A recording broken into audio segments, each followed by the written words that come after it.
अपनी इबादत के लिए पैदा किया।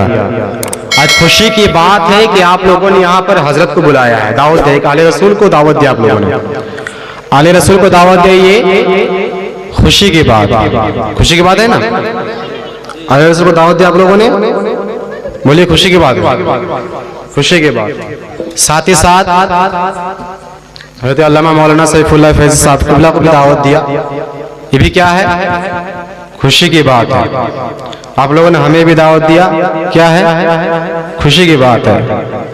और सबसे बड़ी खुशी की बात तामीर मस्जिद की दावत किया, क्या है, खुशी की बात। और उससे बड़ी खुशी की बात यह है कि हम लोग नमाज पढ़ने नहीं जाएंगे, है ना, सच्ची बात है क्या नहीं। ये तामीर तो हम लोग कर रहे हैं, खुशी की बात है, लेकिन नमाज पढ़ने नहीं जाएंगे, ये उससे भी खुशी की बात है।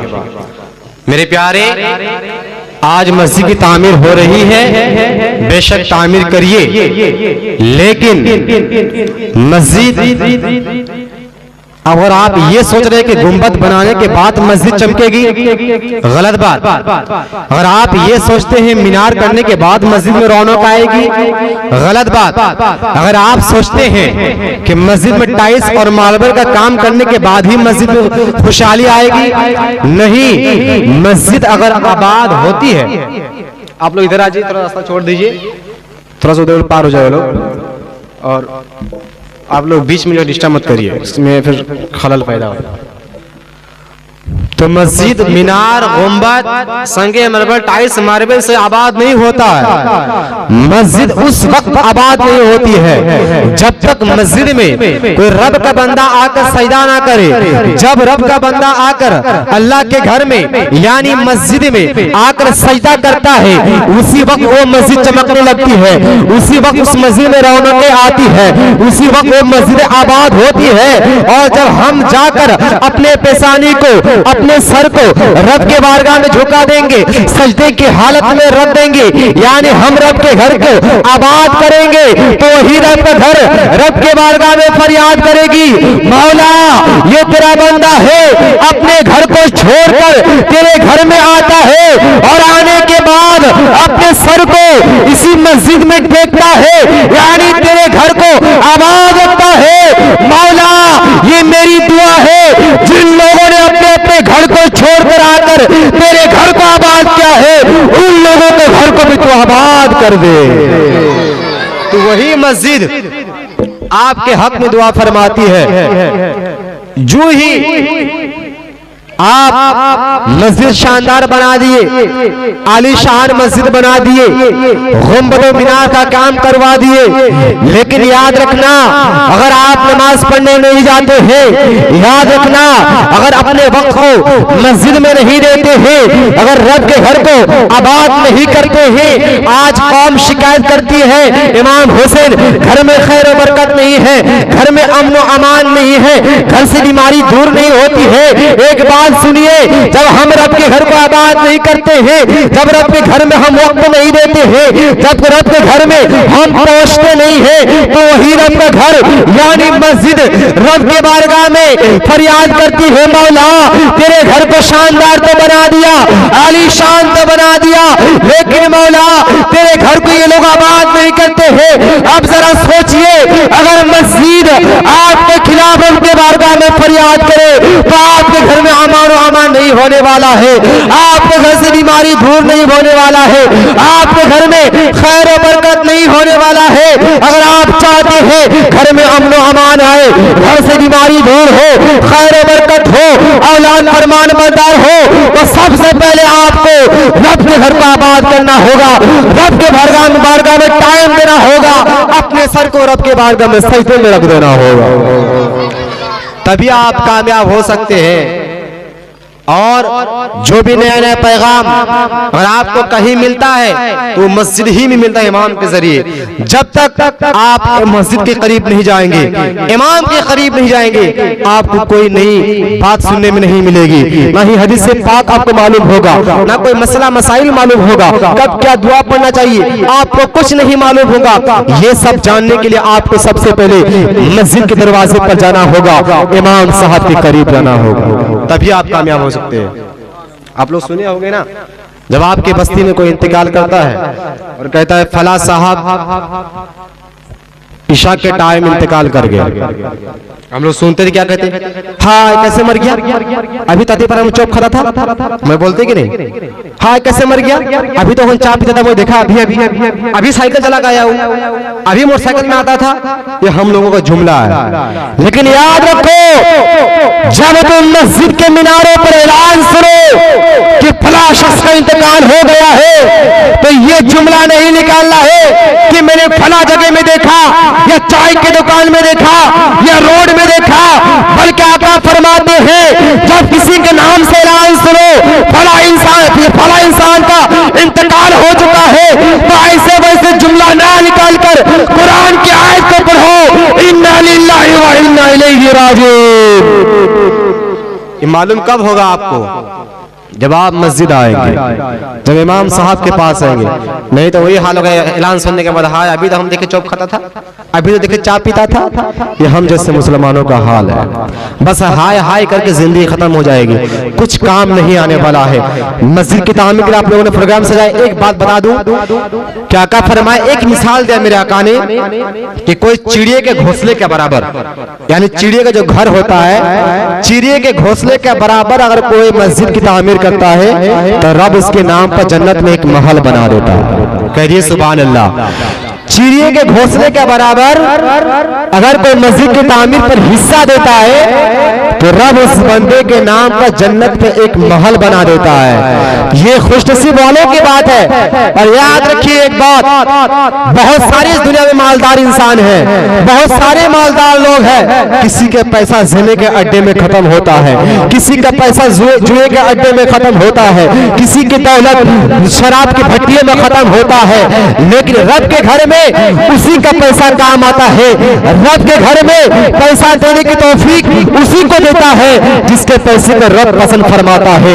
जिस बंदे को रब पसंद फरमाता है उसी रब बंदे को रब चुन लेता है और उसी के पैसे को अपने घर में तामीर की तौफीक देता है।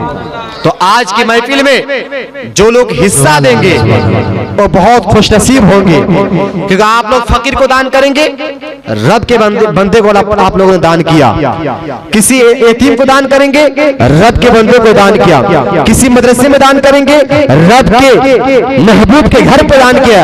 यानी दुनिया पे आप जिसे भी दान करेंगे सब रब के बंदा है, आप उन पे दान कर रहे हैं। लेकिन आज आप लोग जिस घर में देने जा रहे हैं वो घर किसी और का नहीं, रब कायनात का घर है, रब खुदा का घर है। आज उस घर में अपने माल को आप लुटाने जा रहे हैं। इसीलिए जिससे जितना हो सके आप ये ना देखें कि मेरे पास माल जा रहा है, बल्कि अगर आप 10 देते हैं रब आपको 70 देगा, अगर आप 10 देते हैं रब आपको 700 देगा। कम से कम अगर आप 10 देते हैं तो रब ज्यादा से ज्यादा आपको बेहिसाब अता फरमाएगा। इसीलिए आज इधर उधर ना देखे, अपने पॉकेट को ना देखे। आज हम लोग मुसलमानों का हाल है, हम जब जुमा पढ़ने के लिए जाते हैं, जब हमारे सामने से जो डब्बा गुजरता है तो हम अपने पॉकेट से खुचरा देखते हैं, 1 रुपया का खुचरा, 2 रुपये का खुचरा उसी डब्बे में डालते हैं। और जब रब से मांगना होता है, रब से मांगते मौला डियर लॉटरी में 1 करोड़ रुपये फर्स्ट प्राइज मेरा लग जाए, मांगते कि नहीं? लेकिन जब जुमा में जो डब्बा जाता है उसमें खुचरा खोजते हैं कि खुचरा सब कहां गया। और जब रब से मांगते हैं तो करोड़ रुपए का हम तलब करते हैं। ये आज के मुसलमानों का हाल है। इसीलिए रब दिल को देखता है, अपने दिल को खोल के आज रब के बारगाह में आप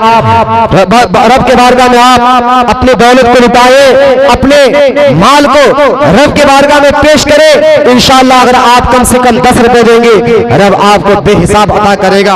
आपके यहाँ के मौज़िन साहब बड़े पुरखुलूस इंसान है, बहुत अच्छे इंसान है। इन्होंने कहा हाफिज साहब बहुत दुख होता है, लोग नमाज से बहुत दूर है, हो सके तो 2-4 बात आप नमाज के बारे में बता दीजिएगा। मैं कहा ठीक है, नमाज के बारे में बताऊंगा, मौलाना साहब जो है वो इंशाल्लाह कलेक्शन करेंगे। तो ये दुख की ही बात है। देखिए मुसलमानों की जो पहचान है वो नमाज है। बस आज जो हम लोग कहते हैं ना कि मुसलमान है, आप गौसे पाक का लंगर जो बनाते हैं, आप लंगर बनाइए या ना बनाइए फिर भी आप पर जन्नत फर्ज है। आप पर नमाज फर्ज है। आप गौसे पाक का मुर्गा लुटाते हैं, इमाम हुसैन के नाम पर 5 दिन फातिहा करते हैं और समझते कि सबसे बड़ा मुसलमान हम हैं। अरे इमाम हुसैन हसन को हम जैसे लोगों को मुर्गे की जरूरत नहीं है, गौसे आजम को हम जैसे लोगों की लंगर की जरूरत नहीं है। खुद इमाम हुसैन और हसन के नाना तो जन्नत के मालिक है, खुद तो मुर्गे के मालिक है। अरे गौसे आजम अगर मुर्गे को हुक्म दे दे तो मुर्दा मुर्गा जिंदा हो जाता है। तो हम जैसे लोगों को मुर्गे की गौसे आजम की जरूरत नहीं है। अगर गौसे आजम को कुछ जरूरत है तो नमाज जरूरत है। अगर इमाम हुसैन हसन हम लोगों से कुछ चाहते हैं तो वो नमाज चाहते हैं। आज हम लोग चाहते कि फातिहा करवा दिए तो बहुत बड़ा हम तीर मार दिए। आज हम लोग गौसे पाक के नाम पर फातिहा कर दिए, बहुत बड़ा तीर मार दिए। ये रेशम हम लोगों ने सिर्फ खाने के लिए बनाया है, तो किससे पुलाव खाए किससे मुर्गा खाए ये हम लोगों ने रेशम बनाया। असल काम जो मुसलमानों का वो है नमाज। असल काम नमाज है। एक वाकया में पेश करता हूँ, ये सुनने के बाद आप दिल में हाथ देके कीजिए, हाथ देकर सोचिएगा कि हम लोग कहाँ पर हैं। एक लड़का एक लड़की दोनों भाई बहन है। वो बहन जो है नमाज की पाबंदी थी। गौर से सुनिए इस वाकया को।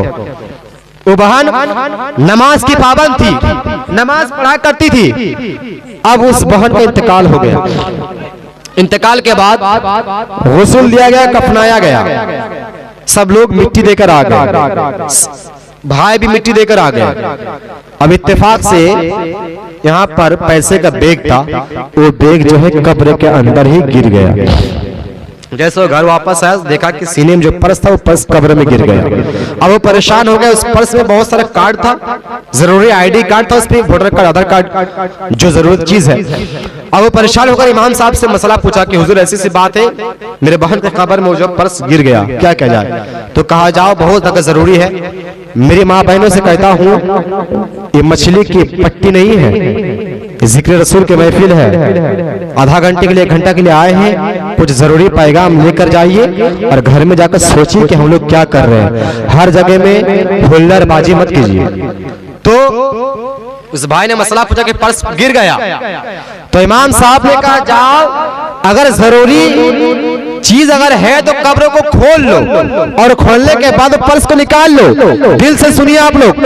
अब वो नौजवान कुछ लोगों को लेके कब्र तक पहुंचता है, कब्र की मिट्टी को हटाता है, कब्र की मिट्टी की लकड़ियों को हटाता है। जैसे ही मिट्टी हटती है वो लकड़ी जैसे हटाता है तो क्या देखता है, उसकी बहन के कब्र से, जो बहन नमाज पढ़ा करती थी, उसी कब्र से आग निकल रहे हैं, आग के शोले भड़क रहे हैं, आग के शुआएं बाहर निकल रहे हैं। इतनी आग निकल रही है कि वो भाई परेशान हो गया, पसीना छूटने लगा कि अल्लाह मेरी बहन तो नमाज पढ़ा करती थी और मेरी बहन के कब्र में ये आग कैसा है। वो नौजवान भाई उल्टे कदम घर वापस आता है और आने की बाद अपनी माँ के दामन को पकड़ लेता है और कहता है अम्मी जान आज आपसे सवाल पूछना चाहता हूँ। वो माँ कहती बेटा पूछो क्या सवाल है। वो बेटा कहता अम्मी जान मेरी बहन नमाज पढ़ती थी कि नहीं, मेरी बहन असर अदा करती थी कि नहीं, मगरिब अदा करती थी कि नहीं, ईशा अदा करती थी कि नहीं। वो माँ कहती हाँ हाँ नमाज तो पढ़ती थी,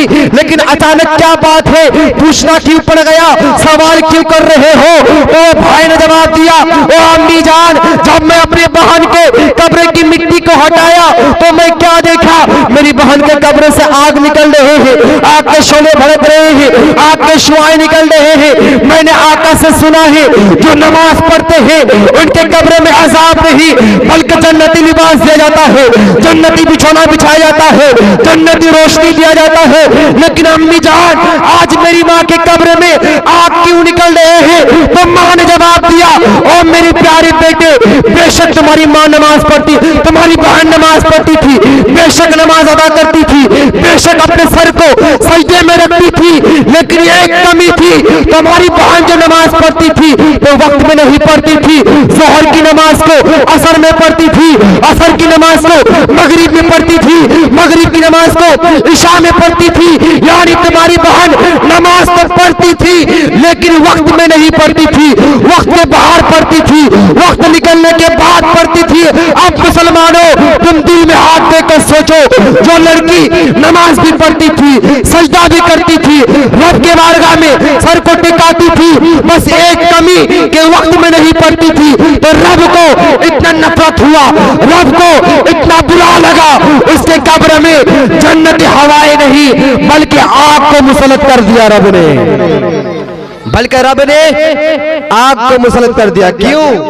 नमाज पढ़ती थी, समझ में आई आप लोगों को बात? नमाज पढ़ती थी लेकिन वक्त से बाहर पढ़ती थी, यहाँ बिजी वहां बिजी, भात पकाने में, दाल पकाने में, सालन पकाने में बिजी, तो वक्त निकलने के बाद पढ़ती थी, लेकिन पढ़ती थी।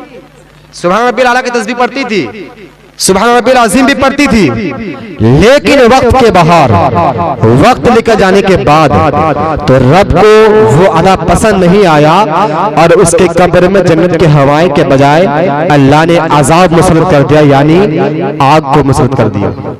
अब आप लोग 2 मिनट सोचिएगा घर पे जाकर कि जो लोग नमाज नहीं पढ़ते हैं उन लोगों का फिर क्या हाल होगा।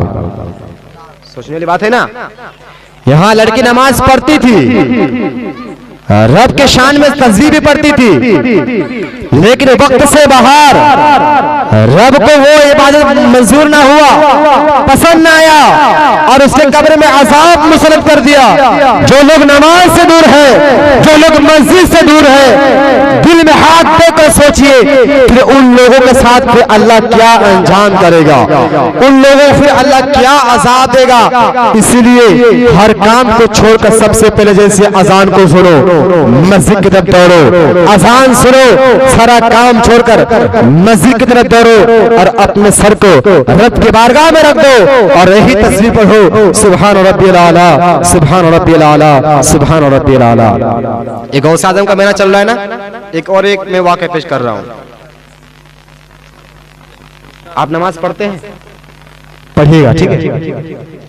अक्सर लोगों के घरों पर खैर और बरकत नहीं है।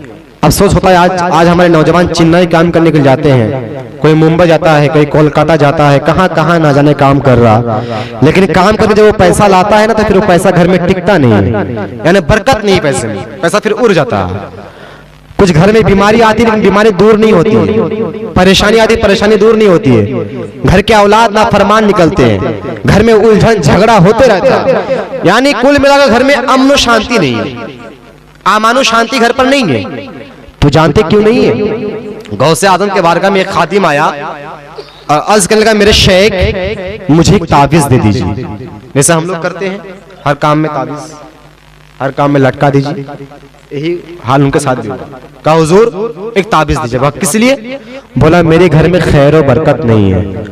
तो गौसे आज़म ने पूछा, उससे एक सवाल पूछा कि मेरे प्यारे बताओ तुम्हारा घर कहां पर है, मोहल्ले के बीच में या रास्ते के साइड में? तो उस गुलाम ने कहा हुजूर मेरा घर जो है अरे रोड के बगल में, जैसे ये घर और वो रोड। कहा मेरे घर जो है रोड के बगल में। तो गौसे आज़म ने कहा ताबीज में बाद में देंगे, पहले तुम घर में जाकर पर्दा लगा दो। क्या कहा? घर में जाकर पर्दा लगा दो। तब वो मुरीद जाता है, जाने के बाद घर में पर्दा उदा लगा दिया, लगाने के बाद फिर वापस आया। कहा हुजूर मैं आपकी इस बात को समझ न पाया, मैं आपसे ताबीज लेने के लिए आया और आप मुझे दूसरा काम दे दिए कि घर में पर्दा करो। पर्दे से ताबीज से क्या मतलब? मुझे ताबीज चाहिए था।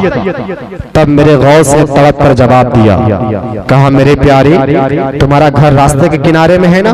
कहा हाँ। कहा वहां से लोग गुजरते हैं? कहा हाँ। वहां से नौजवान गुजरते हैं? कहा हाँ। वहां से औरत गुजरते हैं? कहा हाँ। कहा मेरे प्यारे जब तुम्हारे रास्ते से कोई बेनमाजी गुजरता है और उसकी नजर जब तुम्हारे घर पर पड़ती है तो उस बेनमाजी की नजर के वजह से तुम्हारे घर की हर बरकत को उठा ली जाती है।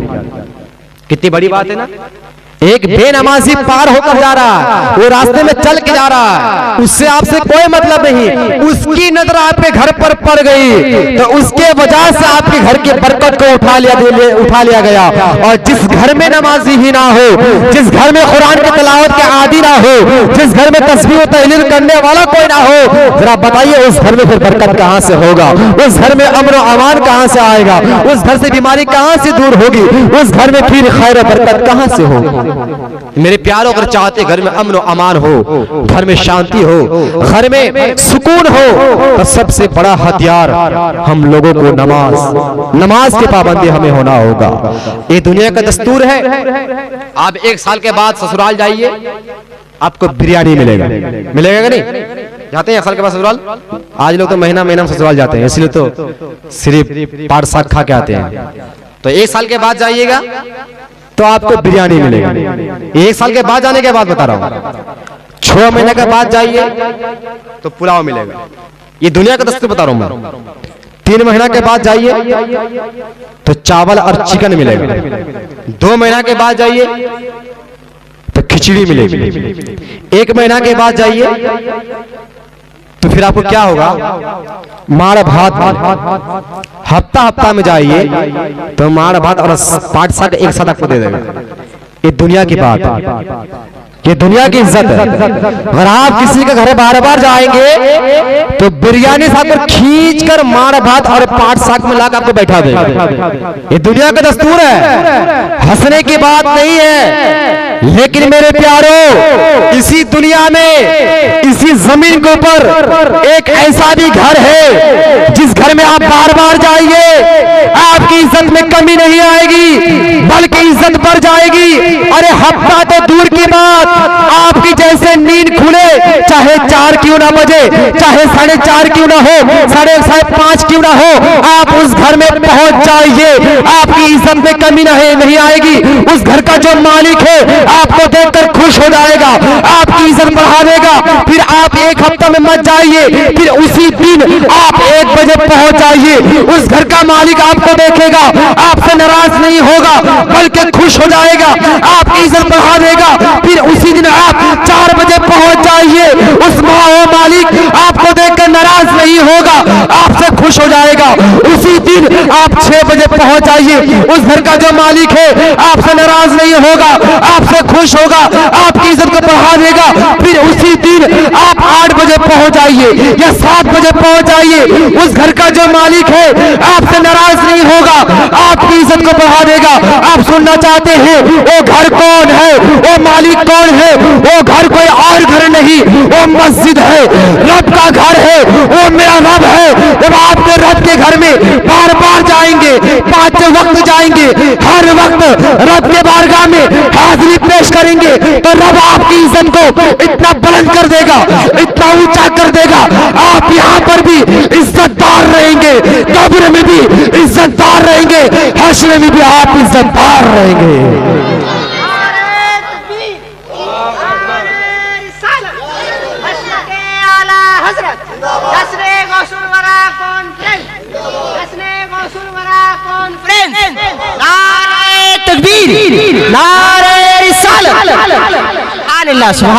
इसलिए मेरे प्यारो, ये दुनिया के ऊपर एक ही घर है, इस जमीन के ऊपर एक ही घर है, जो आप साल में तो दूर की बात, 6 महीने में दूर की बात, महीना में दूर की बात, आप रोजाना 5 मरतबा इस घर में जाइए, आपकी इज्जत में जरा सी कमी नहीं आएगी, बल्कि इज्जत बढ़ जाएगी। और इतनी इज्जत बढ़ेगी, जैसे आप उस घर से बाहर निकलेंगे, आपको देखने वाला ये कहेगा, देखो ये मुसलमान आ रहा है, देखो ये नमाजी आ रहा है, देखो ये अल्लाह का नेक बंदा आ रहा है। और जैसे आप पर नजर पड़ेगी, देखने वाला आपको तलब पर कहेगा, अस्सलाम वालेकुम व रहमतुल्लाहि व बरकातहू।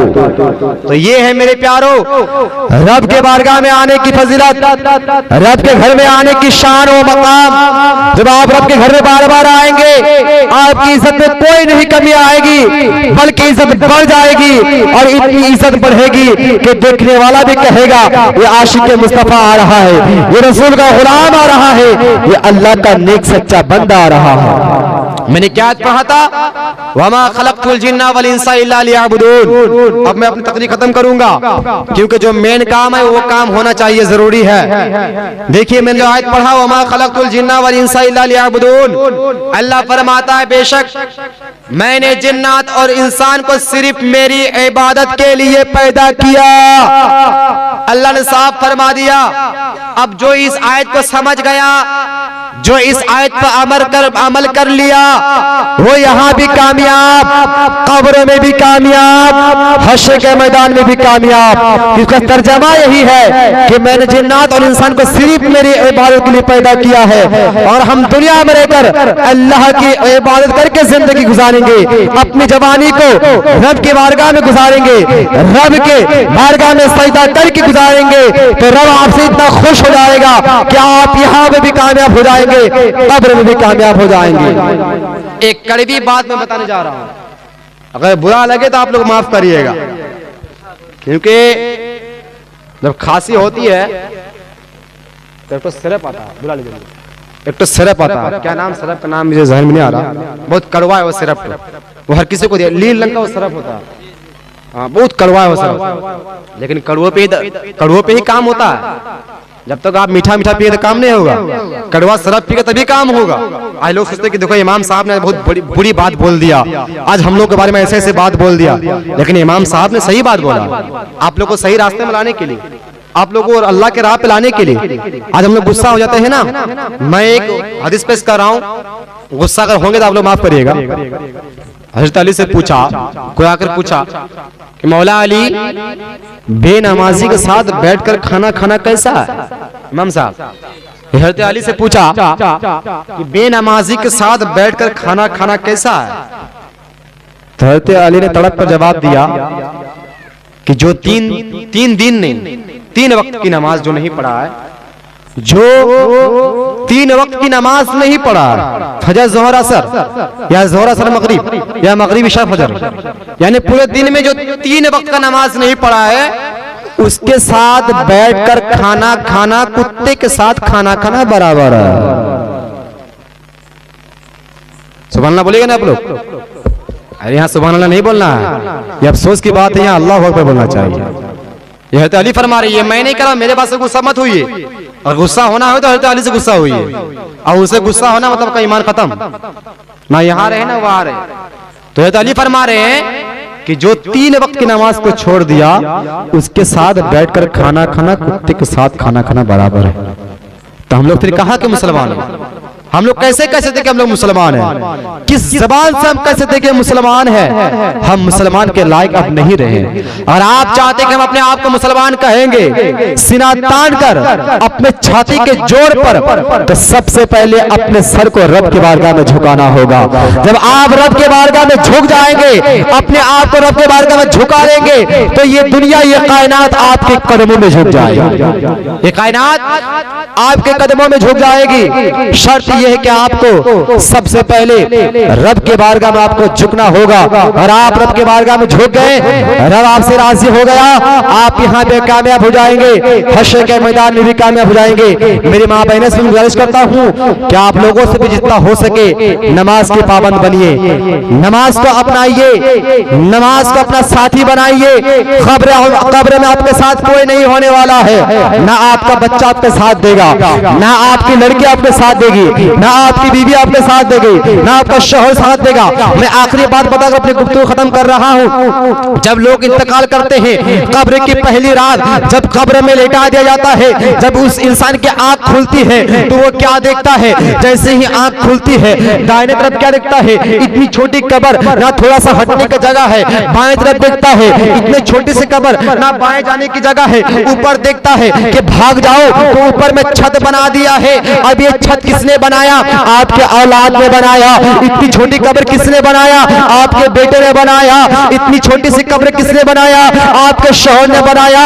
जिस शौहर की वजह से आप नमाज छोड़ रही थी, जिस बेटे को वजह से आप नमाज छोड़ रहे थे, जिन औलादों की वजह से आप नमाज छोड़ रहे थे, वही औलाद आपको कब्र में रखकर आ जाएगा। आपके कब्र में 5 मिनट खड़ा नहीं होगा, आपके कब्र में 10 मिनट फातिहा करने का टाइम नहीं होगा, वो मिट्टी देकर पलट कर घर वापस आ जाएगा।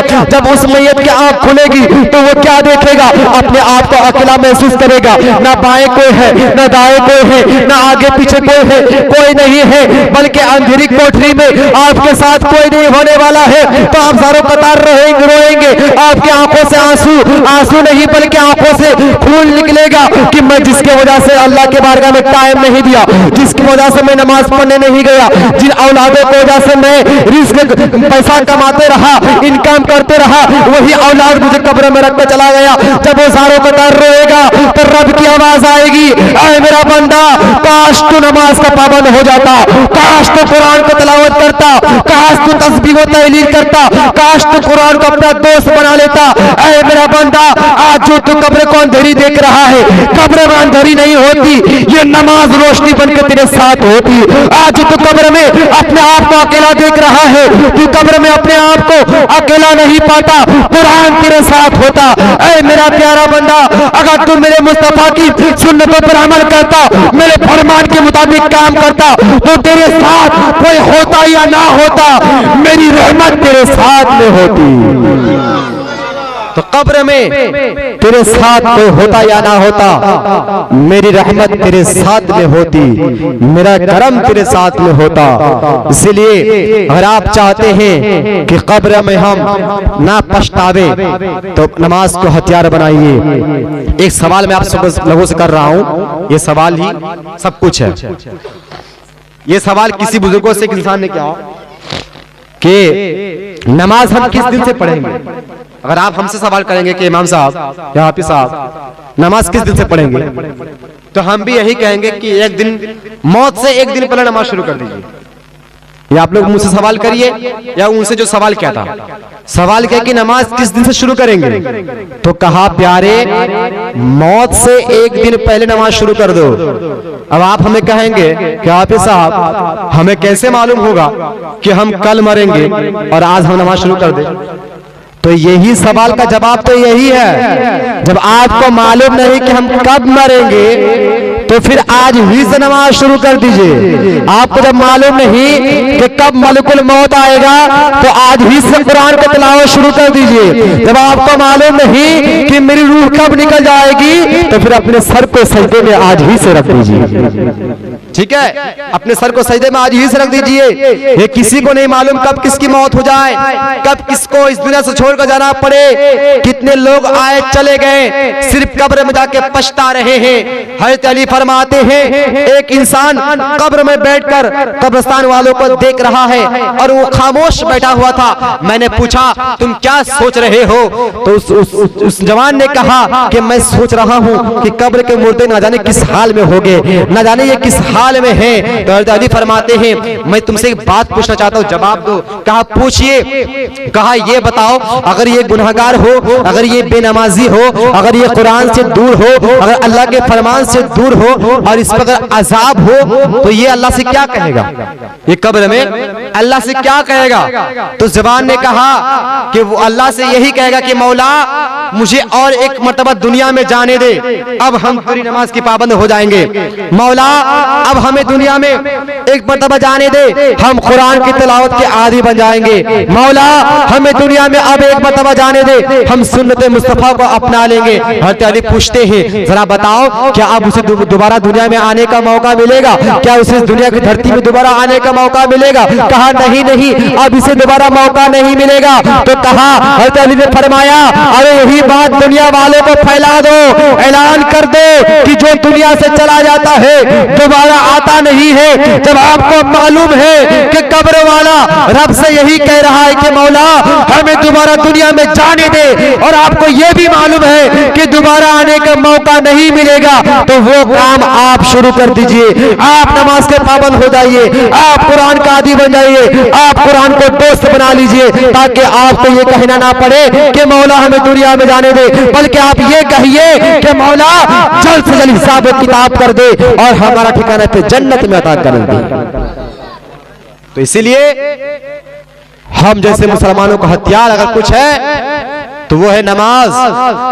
हम मुसलमानों का हथियार कुछ है, साथी कोई है तो वो है नमाज।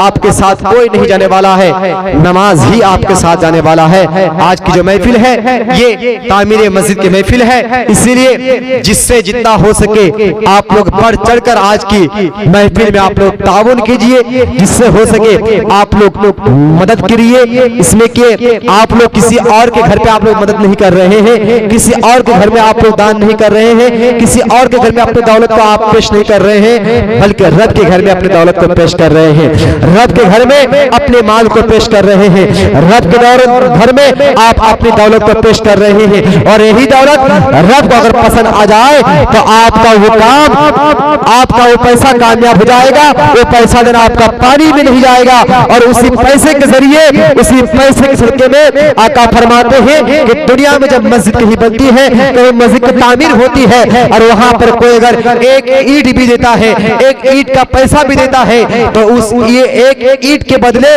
रब उसके नाम पर जन्नत में एक महल बना देता है। रब उसके नाम पर जन्नत पे एक महल बना देता है। इसीलिए आज का जो काम होने जा रहा है ये बहुत बहुत बड़ा काम होने जा रहा है। इसीलिए इससे आप लोग कोई पीछे मत हटिएगा, इससे कोई दूर मत हटिएगा, बस जिससे जितना हो सके आप लोग पेश करिएगा। अल्लाह फरमाता है वमा खलक़तुल जिन्ना वल इंसा इल्ला लियअबुदून, मैंने जिन्नात और इंसान को सिर्फ मेरी इबादत के लिए पैदा किया है। मैं मिसालन एक सिर्फ मोबाइल का मिसाल दे रहा हूँ। जो मोबाइल बच्चों के हाथों पर है, जो मोबाइल हर नौजवान के हाथ पर है, जो मोबाइल हर लड़की के हाथ में है, बस इस मोबाइल के जरिए आप अपना मिसाल समझ सकते हैं कि हम अच्छे हैं या ये मोबाइल का हैसियत ऊंचा है। देखिए आप लोगों को मालूम होगा जब हम पबजी गेम खेलते हैं या फ्री फायर जब खेलते हैं, पबजी गेम आप लोग जानते हैं, खेलते हैं, फ्री फायर खेलते हैं। मैं एक मतलब मकतब में सोया था, अल्लाह कसम ये हादसा मेरे साथ हुआ था, किसी के साथ ना हो। मकतब में हम सोए थे, समझे ना, सुनिए आप लोग, मकतब में सोए तो आंख मेरी लग गई और एक लड़का गेम खेला था रूम, और जैसे मेरी आंख लगी वो लड़का कहने लगा मर मर मर मर मर मर, और मेरी इतना भयानक आंख खोली, मुझे लगा मुझे कोई मारने के लिए आ रहा है, लेकिन पता चला कि नहीं वो गेम में मार रहा है किसी को। तो आज के लड़कों का ये हाल है। क्या बोले? पसंद दे दीजिए इसमें 30 में ना 15 में, ठीक है मैं समझ रहा हूँ। तो मोबाइल का मिसाल देखिए, जब आप YouTube देखेंगे या फेसबुक चलाएंगे या व्हाट्सएप में जब चैट करेंगे, मोबाइल का मेन मकसद है एक दूसरे से बात करना, यही मेन मकसद है ना। पहले तो यूट्यूब फेसबुक व्हाट्सएप कुछ नहीं था, पहले सिर्फ बात होती थी, तो इसका मेन काम है बात करना। ये मोबाइल जानता है कि मेरा जो काम है बात करना लोगों से, मेरे मालिक ने जो मुझे बनाया है सिर्फ लोगों से बात करने के लिए। जैसे आप यूट्यूब चलाएंगे, जब किसी का कॉल घुसेगा यूट्यूब का वीडियो बंद हो जाएगा, बंद होता है कि नहीं। जैसे आप चैट करेंगे, जैसे किसी का कॉल आएगा सबसे पहले आपको कॉल दिखाएगा कि किसी को कॉल घुस रहा है, यानी मोबाइल बता रहा है कि सारा काम छोड़ो, यूट्यूब को बंद करो और जो काम के लिए मुझे बनाया गया है उस काम पर इस्तेमाल करो, यानी बात करने के लिए मुझे बनाया गया है, एक दूसरे पे मुझे बात कराओ। तो अफसोस की बात है, एक लोहे का डब्बा, एक छोटा सा मोबाइल अपना काम समझ गया कि मेरे मालिक ने मुझे अगर बनाया है तो लोगों से बात कराने के लिए, लोगों से मिलाने के लिए। लेकिन आज का मुसलमान जो खुद को इंसान कहता है, खुद को मुसलमान कहता है, खुद को रब का बंदा कहता है, रब फरमाता है कि मैंने लोगों को सिर्फ अपनी इबादत के लिए पैदा किया है, लेकिन आज हम लोग समझ नहीं पाए कि अल्लाह हमें किस लिए पैदा किया। समझ पाए हम लोग? अगर समझ पाते तो हम यहाँ वहाँ टाइम को ना गुजारते, यहाँ वहाँ टाइम पास ना करते, हम अजान सुनते ही रब के बारगाह में अपने सर को टिका देते। इसलिए जैसे अजान सुनो, अजान का टाइम हो, नमाज के पाबंदी हो जाइए। मेरे गुफ्तगू बयान में कुछ गलती करने हो चुकी तौबा करता हूँ। अस्तगफिरुल्लाह रब्बी मिन कुल्लि ज़ंबिन। अस्सलामु अलैकुम व रहमतुल्लाहि व